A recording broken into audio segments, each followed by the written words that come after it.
A la salida de la etapa de rectificación, nosotros sabemos que tenemos una tensión que es pulsante.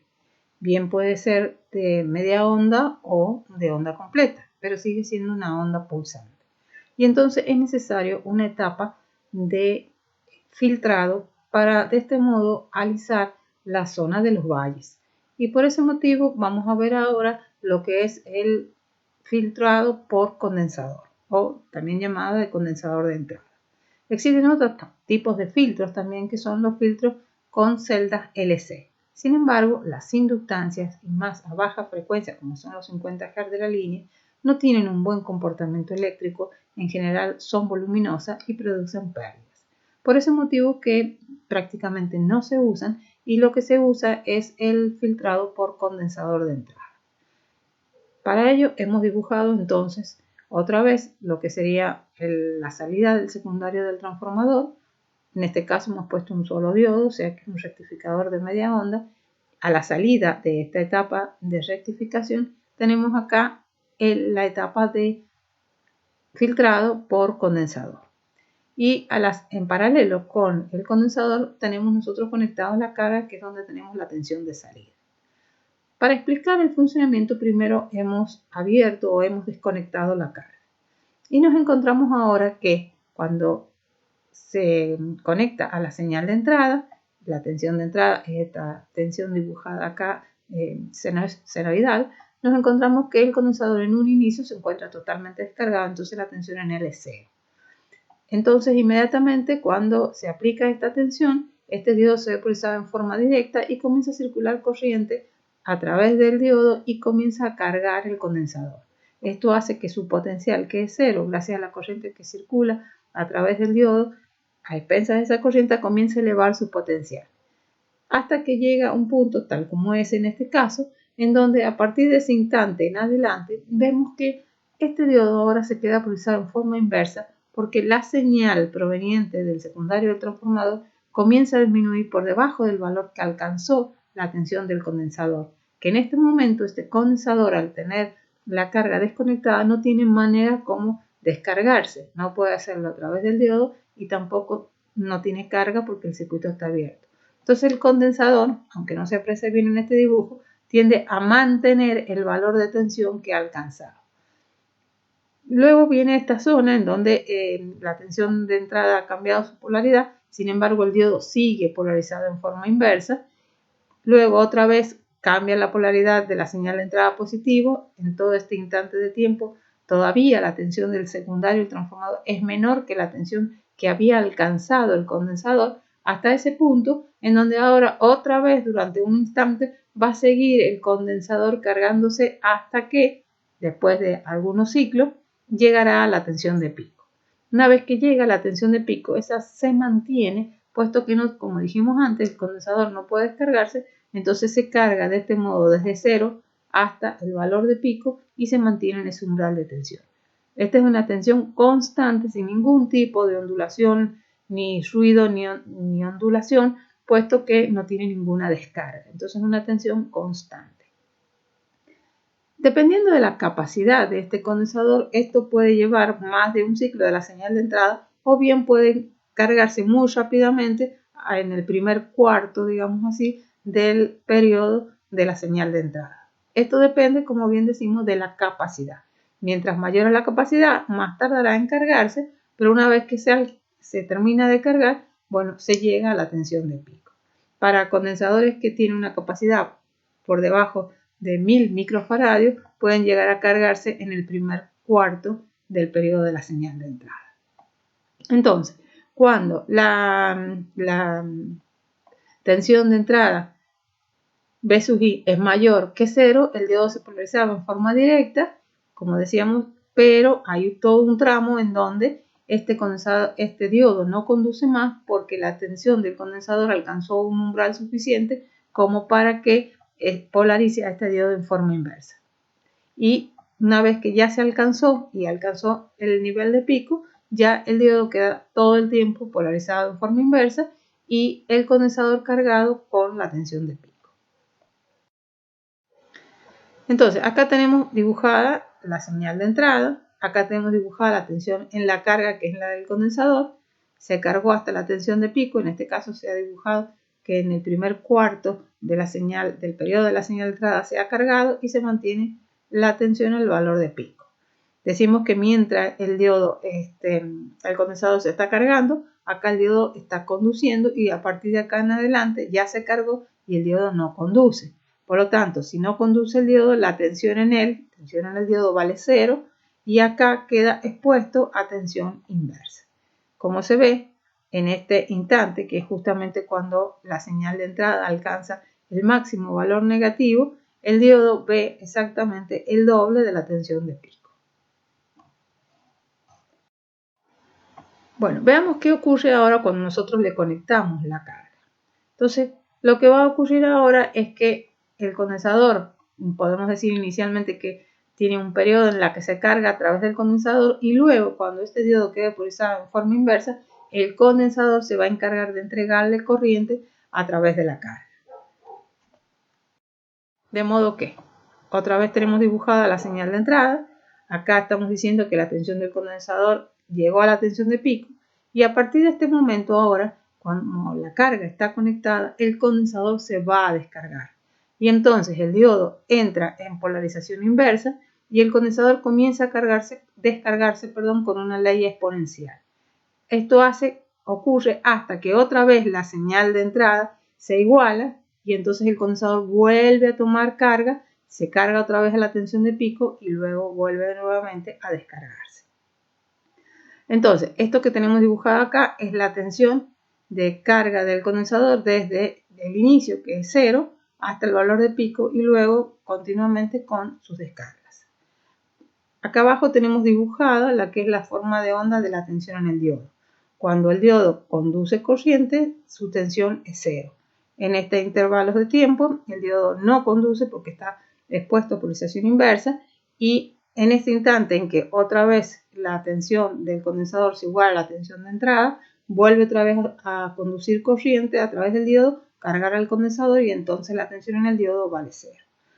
Acá el valor máximo de la tensión inversa que soporte el diodo siempre va a coincidir cuando la tensión del secundario del transformador alcanza el valor de pico y ese es el máximo valor que vamos a tener. Bueno, la salida que tenemos sobre el condensador y sobre la carga presenta una cierta ondulación o rizo. Y esto tiene que ver con la relación que tiene la componente de alterna en relación con la componente continua. Es así como se define el ripple o también llamada ondulación. Y es el valor eficaz de la componente de alterna sobre el valor medio o de continua. Esto estamos refiriéndonos siempre sobre la carga, pero es de la componente de alterna, que es la ondulación, dividido en la componente de corriente continua. Bueno, acá lo que se ha dibujado es una aproximación de lo que sería la forma de onda de la tensión en la carga, que sabemos que es así, y luego tiene una ley de tipo de descarga exponencial, y entonces para trabajarla y de manera más sencilla, hemos aproximado esa forma de onda a esta otra, que es la de un diente de cierre. Esto nos va a permitir hacer el cálculo del condensador, y este cálculo del condensador lo vamos a hacer en base al rizado u ondulación que estamos determinados a experimentar en la carga. Entonces, de acuerdo a esto, nosotros vamos primero a calcular el valor eficaz de esta onda, que es la componente de alterna, sabiendo que el valor de corriente continua es este umbral. Entonces se ve claramente que esta componente de alterna tiene un valor pico a pico que vale E sub A. Si tomamos este como el centro de la componente de alterna, vamos a ver que esta componente de alterna es la ecuación en este tramo de una recta que tiene una pendiente negativa y esa pendiente vale E sub A sobre esto que es el periodo, que es 2pi. Mientras que tiene también una ordenada al origen y la ordenada al origen vale E sub A sobre 2.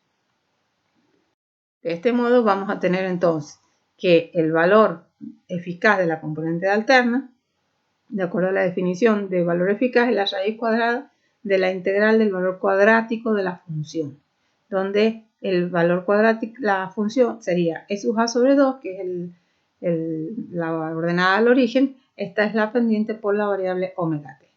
Resolviendo este valor eficaz en esta ecuación, encontramos que el valor eficaz de la componente de alterna resulta ser igual a E sub A, que es el valor pico a pico de la componente de alterna, sobre 2 raíz de 3. La componente de tensión en corriente continua no es más que el valor medio de la corriente en la carga por RL.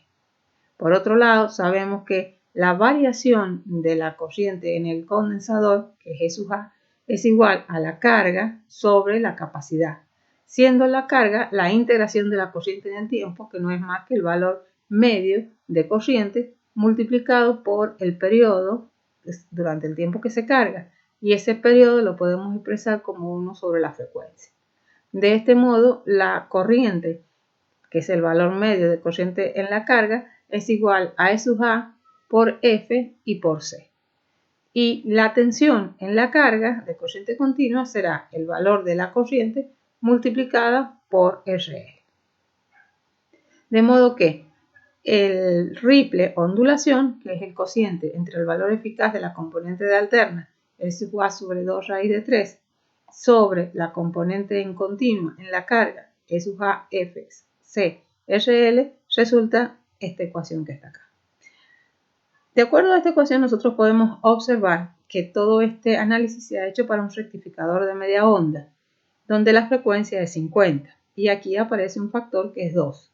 Si eventualmente nosotros estábamos trabajando con un rectificador de onda completa, sabemos que la frecuencia es 100. Entonces, en ese caso, es equivalente si colocamos siempre a 50 y en vez de este 2, si vamos a trabajar en un rectificador de onda completa, ya sea con transformador con punto medio o puente, en vez de 2 colocaremos 4. Bueno, entonces esta ecuación nos dice que tanto la capacidad como la carga son función inversa de la ondulación. Esto significa que si nosotros colocamos un condensador de mayor capacidad, entonces al tener mayor capacidad la ondulación va a ser menor, porque va a mantener los umbrales de tensión, de modo que se va a descargar más lentamente y la ondulación que se va a presentar en la salida va a ser menor. Por otro lado, RL es la resistencia de carga. Cuando hablamos de consumo nos referimos a la corriente por la carga. Mientras mayor es la corriente por la carga, quiere decir que RL es menor. Si RL es menor, quiere decir que le estamos sacando más corriente y por lo tanto la ondulación va a ser mayor. Bueno, entonces acá vamos a ver cómo este mismo filtro por condensador, vamos a ver cómo es la forma de onda de la corriente por el diodo. Otra vez tenemos dibujada nada más que el semiciclo positivo de la señal de entrada. Acá tendríamos lo que sería el semiciclo negativo, otra vez el semiciclo positivo. Está dibujada ya la tensión del condensador, no desde cero, sino que ya viene descargándose. Acá a partir de ese instante comienza a conducir, por eso acá hay un estado de conducción donde el condensador vuelve a cargarse. Otra vez de acá en adelante el condensador se descarga con una ley exponencial hasta ese punto y el diodo se ve polarizado en forma inversa. Y en ese instante, desde acá hasta acá otra vez, se vuelve a cargar hasta que alcanza la tensión de pico. Entonces, como se ve claramente, este diodo, en ese instante, que es cuando comienza otra vez a cargarse, hasta este punto que se entra en polarización inversa, que vuelve a ser cero, entonces vemos que alcanza en el momento en que se conecta otra vez a suministrar corriente al condensador, que alcanza la corriente un valor de pico y luego comienza, en la medida que el condensador se está cargando, esa corriente por el diodo comienza a disminuir hasta que se hace cero. Se hace cero y desde ese instante en adelante otra vez vuelve a ser cero la corriente porque el diodo está pulsado en forma inversa. Otra vez en ese instante en que vuelve a suministrar carga al condensador aparece un pico y luego a medida que comienza a pasar el tiempo y empieza a entregar el condensador a cargarse, esa corriente por el diodo vuelve a ser cero nuevamente. Entonces, si dibujáramos la forma de onda de la corriente media sobre la carga, veríamos que esa corriente sobre la carga tiene la misma forma de onda que la tensión sobre la carga, nada más que referida en otras unidades, que será corriente en amperes o miliamperes, y teniendo en cuenta que sería esta forma de onda de la tensión dividida en la resistencia de carga. Entonces la forma de onda serían equivalentes. Entonces nos encontramos que el valor en corriente continua, que no es más que el área bajo la curva, tiene que ser igual al área bajo la curva de la forma de onda de la corriente por el diodo. Si consideramos que el diodo es el cargado de cargar el condensador y luego el diodo se abre y es el condensador el que entrega la carga, la corriente hacia la carga, entonces el área bajo la curva de la corriente en el diodo tiene que ser igual al valor de corriente continua sobre la carga. Esto significa que si nosotros usamos un condensador de mayor capacidad, este entonces va a tardar más tiempo en descargarse y por lo tanto, entonces va a mantener más la tensión, lo que significa que luego el periodo que necesita nuevamente para cargarse va a ser menor. Tiene menos tiempo para cargarse. Entonces, podemos ver representadas en esta gráfica las diferentes formas de onda cuando nosotros tenemos distintas capacidades. Por ejemplo, acá se ve que la duración del tiempo para que se cargue el condensador acá es mayor que en este otro caso. Y este caso será porque nosotros estamos usando un condensador de mayor capacidad comparado con este otro. Y como vuelvo a insistir, si tengo mayor capacidad, el valor en corriente continua tiene que ser mayor en la carga. Eso quiere decir que en menos tiempo este pico resulta ser mayor, mientras mayor es la capacidad comparado con este otro. Estos pulsos de corriente en el diodo, como ven, son iguales y esta es la famosa corriente de pico repetitiva. No está dibujada acá lo que ocurre cuando el condensador está completamente descargado, que es cuando se inicia, que la tensión en él es cero. Entonces vamos a tener un pico similar, pero es mucho mayor el pico inicial que lo siguiente. Entonces tendremos un pico inicial suficientemente alto y luego lo siguiente, una vez que queda ya cargada la tensión de pico, aparecen estos picos que son de tipo repetitivo. Entonces vamos a decir que hay valores a considerar en la corriente. Hablamos de una corriente media o también llamada corriente promedio o corriente nominal, que es la corriente que circula por la carga y que representa el área bajo la curva. Tenemos también por otro lado lo que es el valor de pico de esta corriente que es de tipo repetitiva, el valor de pico. Y por otro lado tenemos ese valor inicial, que es cuando el condensador está completamente apagado, que ese valor de pico es mucho mayor que el valor de pico repetitivo. Bueno, todos estos datos se vuelcan en las hojas de especificación de los diodos. Así es como también hablamos, siempre se dan los valores, digamos, extremos o valores máximos. Por ejemplo, el voltaje directo de todo diodo, la corriente directa máxima, forward, que es la corriente directa, la corriente de saturación inversa, y el voltaje inverso máximo, que es también denominado el voltaje de ruptura, que es el destructivo en el caso de los diodos. Lo pueden ver, todas estas siglas son en inglés, o la podemos ver como la tensión de pico inverso en español. Bueno, hay otros datos que también nos dan los fabricantes, nivel de disipación, capacitancia, tiempo de recuperación, etcétera, que no van a ser motivo de estudios en este curso. Pero sí nos interesa saber cuál es la potencia que disipa el diodo y que la disipa cuando está en conducción y que será el producto de la tensión que cae en él multiplicado por la corriente. Bueno, entonces continuando con estas especificaciones que nos da el fabricante, nos encontramos en corriente continua, esta es la tensión inversa, esta es la tensión forward directa máxima, se la llama también a veces I sub 0.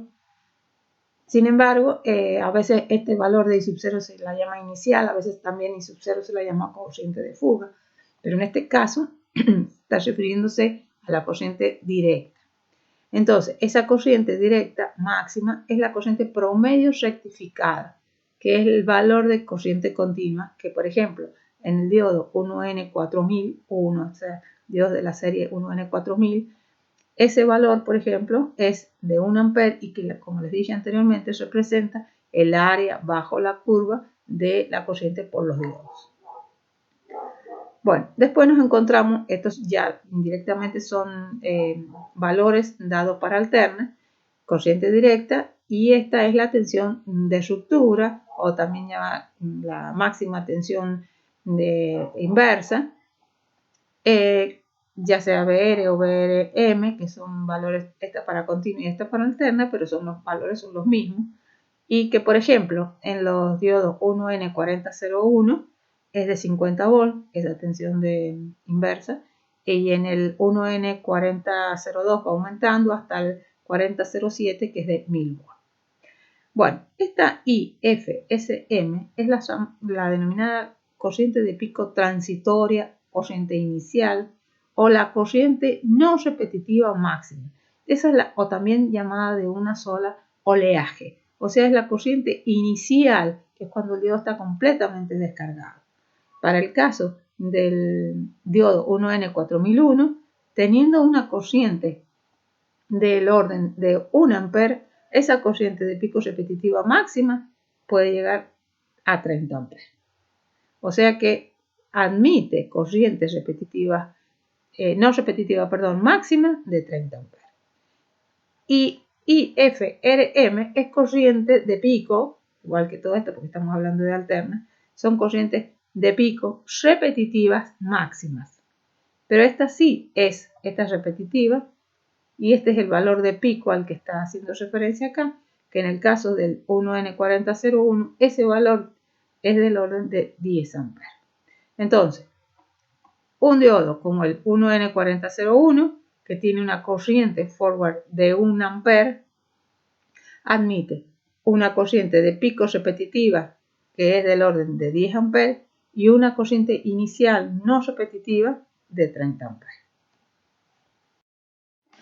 Bueno, acá podemos ver cómo es un diodo, el 1N4007, por ejemplo. Este 7 nos indica que tiene una tensión inversa máxima de 1000 volts. Y una corriente inversa, que se refiere a este, del orden de los 50 nanoamperes. Una caída directa de tensión de 1 volt y una corriente directa máxima de 1 ampere. Este otro diodo, el 1N4148, tiene una tensión inversa máxima de 100 volts, una corriente directa máxima de 150 miliamperes, una caída directa de 1 volt y una corriente inversa de 25 nanoamperes. Bueno, veamos cómo se comportan los diodos rectificadores cuando se conectan en serie y paralelo. Supongamos que tenemos dos diodos de 1 y de 2 que tienen iguales características. Esto significa que tienen una corriente directa máxima de un determinado valor y la tensión de pico inverso en cualquiera de sus siglas. Ahí está en español de pico inverso. Y estos diodos se conectan en serie. Esto es equivalente a hablar de un diodo que tiene una corriente máxima directa que va a ser, si es la misma, la que tiene el diodo de 1 y de 2. Y que la tensión inversa que este diodo soporta al tener los diodos de 1 y de 2 conectados en serie será 2 veces, porque los dos diodos son iguales, la tensión de pico inverso. Si los diodos se conectan en paralelo, el equivalente es un diodo de 3 que tiene una corriente directa que es la suma de las corrientes directas de cada uno de ellos. Entonces, 2 veces la corriente directa. Y la tensión de pico inverso, en este caso de este diodo, es la misma. Bueno, ¿qué pasa cuando nosotros conectamos diodos que son de diferentes características? Por ejemplo, un diodo de 1 que tiene una corriente directa de 1 ampere, tensión de pico inverso 200, con un diodo de 2 que tiene una corriente directa de 3 amperes y una tensión de pico inverso de 300 volts. Cuando los conectamos en serie, la corriente máxima que puede ahora soportar estos dos diodos conectados en serie en este diodo equivalente será, en este caso, la menor de ellas, o sea, 1 ampere. Y cuando se ve expuesto a polarización inversa, la máxima tensión de inversa que soporta es la suma de estas tensiones inversas de cada uno de ellos. O sea, 300 más 200, 500 volts. Cuando se conectan en paralelo estos diodos, entonces la corriente directa que soporta este diodo ahora equivalente es la suma de las corrientes de cada uno de ellos. O sea, 1 ampere más 3 amperes, 4 amperes. Y la tensión inversa que puede soportar de 3 resulta ser la menor de ellos, la de 200 voltios.